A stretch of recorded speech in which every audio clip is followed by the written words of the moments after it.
Hi അസ്സലാമു അലൈക്കും. ഇത് ഞാനിപ്പോൾ ഒരു വെറൈറ്റി നല്ലൊരു സലാഡിൻ്റെ റെസിപ്പിയാണ് പറയുന്നത്. നല്ല ഹെൽത്തിയായ നല്ലൊരു സലാഡാണ്. ബിരിയാണിക്കും നമുക്ക് നെയ്ച്ചോറിനൊക്കെ നല്ല ടേസ്റ്റാണ് കേട്ടോ ഇത് കൂട്ടാൻ. അപ്പോൾ ഇതിന് വേണ്ട ഇൻഗ്രീഡിയൻസാണ് ഇതൊക്കെ. അപ്പോൾ നമുക്കിതുപോലെ അത് എല്ലാം എടുത്ത് ഓരോന്നും കട്ട് ചെയ്തിട്ടിടാം. ഇതിപ്പം മാംഗോ, ആപ്പിള്, അതുപോലെ പിന്നെ ഹസ്, അത് കക്കിരി, അതൊക്കെ കട്ട് ചെയ്തിട്ട് നമുക്ക് ഇതിലേക്ക് ഇട്ട് കൊടുക്കാം. പിന്നെ ഇത് അനാറും ഇട്ടിട്ടുണ്ട്. ഇനി ഇതിലേക്ക് തന്നെ നമുക്കിത് ഹസും കൂടി ഇട്ട് കൊടുത്ത് എല്ലാം ഒന്നിച്ചിട്ടിട്ട് എല്ലാം ചെറുതായിട്ട് കട്ട് ചെയ്തിട്ട് എല്ലാം ഒന്നിച്ചിട്ടിട്ട് മിക്സാക്കി എടുത്താൽ മതിയേ.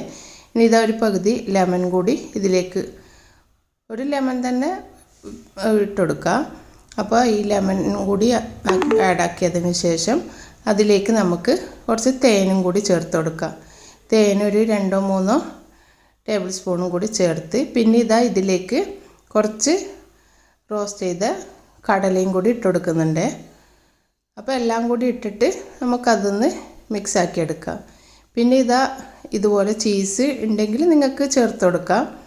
അപ്പോൾ അതും കൂടി ചെറുതായി ചെറിയ ചെറിയ പീസാക്കിയിട്ട് ഇതുപോലെ അതിലേക്ക് ചേർത്ത് കൊടുക്കാൻ. ഇത് നമുക്ക് നല്ലൊരു എപ്പോഴും ഉണ്ടാക്കുന്നതിലും ഒരു വെറൈറ്റി ആയിട്ടുള്ളൊരു സലാഡാണ്. നല്ല ടേസ്റ്റാണ് ഈ സലാഡ് കഴിക്കാൻ. എല്ലാവരും ഒന്ന് ട്രൈ ചെയ്ത് നോക്കാം. ഇനിയിപ്പോൾ ഇത് അതുപോലെ ഞാൻ പെട്ടെന്നാക്കിയെടുക്കാൻ പറ്റുന്ന ഒരു പായസമാണ് കാണിക്കുന്നത്. നമുക്ക് പെട്ടെന്ന് ഉണ്ടാക്കിയെടുക്കാൻ പറ്റുന്ന ഇതാണ്. അതിന് വേണ്ടി ഇതാ ഞാനിപ്പോൾ 2 പാക്കറ്റ് പാലാണ് എടുത്തത്. പാലൊക്കെ നിങ്ങൾ ആവശ്യത്തിനനുസരിച്ച് എടുക്കുക. പിന്നെ കുറച്ച് ബദാമും കുറച്ച് അണ്ടിപ്പരിപ്പും കൂടി എടുത്തിട്ടുണ്ട്. ഇത് ഒരു ആപ്പിൾ ഇതുപോലെ ചെറുതായി കട്ട് ചെയ്തെടുക്കുക. പാല് ഒന്ന് ചൂടാക്കി കുറച്ച് തണിഞ്ഞതിന് ശേഷം നമുക്കതിലേക്ക് പിന്നെ ഈ അണ്ടിയും ബദാമും നമുക്കൊന്ന് അരച്ചെടുക്കണം. അത് ഇതുപോലെ നല്ല ചെറിയ ഗ്രൈൻഡറിലിട്ട് നല്ല പേസ്റ്റ് രൂപത്തിൽ ഒന്ന് അരച്ചെടുത്തിട്ട് വരാം. പിന്നെ ഇതിലേക്ക് നമുക്ക് ഇതുപോലെ ചെറുതായി കട്ട് ചെയ്ത ഒരു ആപ്പിളും ചേർത്ത് കൊടുക്കാം.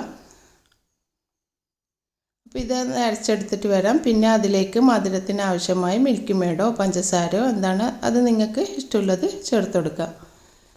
ഇനിയിപ്പോൾ ഇതെല്ലാം ഇതിലേക്ക് മിക്സാക്കി എടുക്കലാണ്. മധുരത്തിന് ആവശ്യമായ മിൽക്ക് മേഡ് ചേർത്ത് കൊടുക്കുക. പിന്നെ നമ്മൾ ഈ അരച്ചെടുത്ത ഈ പേസ്റ്റും കൂടി അതിലേക്ക് ഒന്ന് മിക്സാക്കി എടുക്കാം. ഇതും വളരെ പെട്ടെന്ന് ആക്കിയെടുക്കാൻ പറ്റുന്നതാണ്. അത് പക്ഷെ കുടിക്കാനാണെങ്കിൽ നല്ല ടേസ്റ്റുമാണ്. ഇനിയിപ്പം ഈ ആപ്പിൾ ചെറുതായി കട്ട് ചെയ്തതാണ്. അതും കൂടി നമുക്ക് ഇതിലേക്ക് ചേർത്ത് കൊടുക്കാം. എല്ലാം ചേർത്ത് ഒന്ന് മിക്സാക്കി, പിന്നെ അതിലേക്ക് തന്നെ ഞാൻ കുറച്ച് ബദാമും കൂടി കട്ട് ചെയ്തിട്ട് ഇട്ട് കൊടുത്തിട്ടുണ്ട്. ബദാമും അണ്ടിയൊക്കെ കട്ട് ചെയ്തിട്ട് കൊടുത്താൽ അതിൻ്റെ ഇടയിൽ കടിക്കാൻ നല്ല ടേസ്റ്റാണ്. അപ്പോൾ ഇതാ വളരെ എളുപ്പത്തിലാക്കാൻ പറ്റിയ ഒരു പായസത്തിൻ്റെ റെസിപ്പിയും കൂടിയാണ്. ഇൻഷാ അല്ലാഹ് അടുത്ത വീഡിയോയുമായി വരുന്നത് വരെ അസ്സലാമു അലൈക്കും.